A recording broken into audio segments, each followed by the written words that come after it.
শোনো বন্ধু শোনো না, আমার কথা শোনো না। তিনি হলেন দয়ার নবী, তাকে তোমরা চেনো না।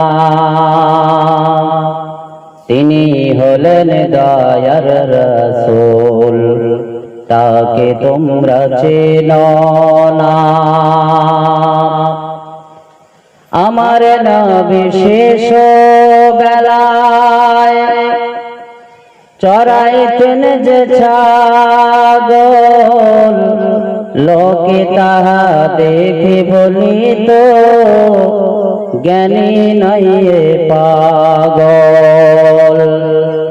আহা পাগল নয় সে, পাগল নয় খোদার